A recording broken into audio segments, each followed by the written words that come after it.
So we're on cycling news, and someone said do a video on the new Cervelo.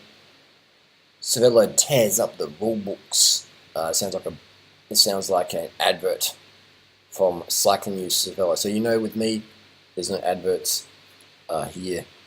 I'm not sponsored by Cervelo. It's my honest opinion. I did have a Cervelo a few years back, and I quite liked it, but I kept snapping the front derailleur off of the frame. The mount just kept popping like 4 or 5 times. Eventually got it fixed by a really good carbon repair guy in Adelaide called CARB, and it actually, shifting felt stiffer after the repair than it did stock. So I eventually sold the bike for $1,000, full SRAM red. It got very flexy for me. So for me, Cervelo, maybe they've changed, but for me, the quality of the carbon was very poor. The workmanship was very poor. So I give them a diversion, and they're very expensive for what they are, in my opinion. But if you like Cervelo and you're having success with it, can't complain with that. But the Cervelo I had was an RS. I really liked the geometry there. It was a super light bike, felt super good in the saddle, up the climbs. I really had a lot of good rides on that bike. It was good fun. But the quality, the durability, it was just, I didn't really like that. But the good thing about carbon is you can fix it if it does break. Anyway, let's get to I'll talk about my experience with Cervelo. Let's talk about the S5. So the S5 for me is probably one of the ugliest looking fucking bikes in the 2019 lineup. Now, what is that stem? Like, what is going on there? That is ugly, in my opinion. But if you think it's really sexy and hot and it gets you hard and wet, then hey, power to you.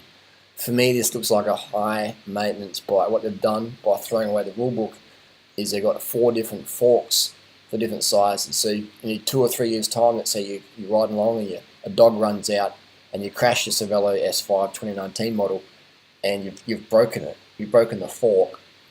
Now you've got to special order some special sized fork. For me, that sounds like a mad pain in the ass. So that's for me straight away would mean I wouldn't buy a bike like this. I wouldn't own a bike like this because it's just too hard to find parts for down the track.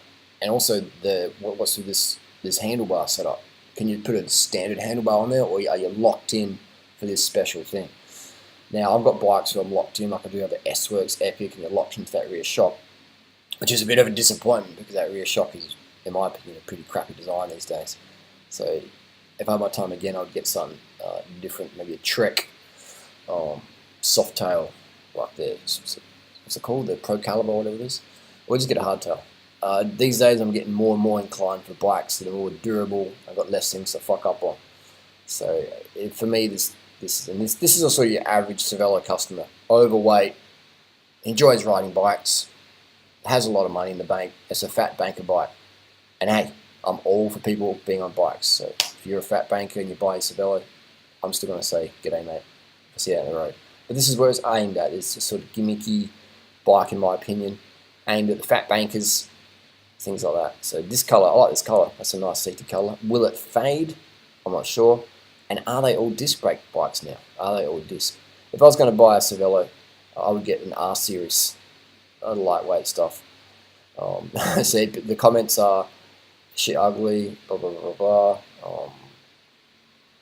So yeah, I would say that it would probably ride like a slug, like most disc brake bikes do.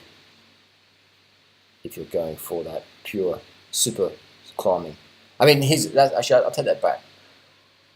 Most disc brake bikes ride like slugs, unless you get top shelf. Like I've got a Giant Defy, and that's it's got super light. It's a very light bike. It's got discs in it, so that does ride very nice. But I've ridden friends' bikes. They were sort of cheaper wheels and cheaper frame, and they are quite heavier.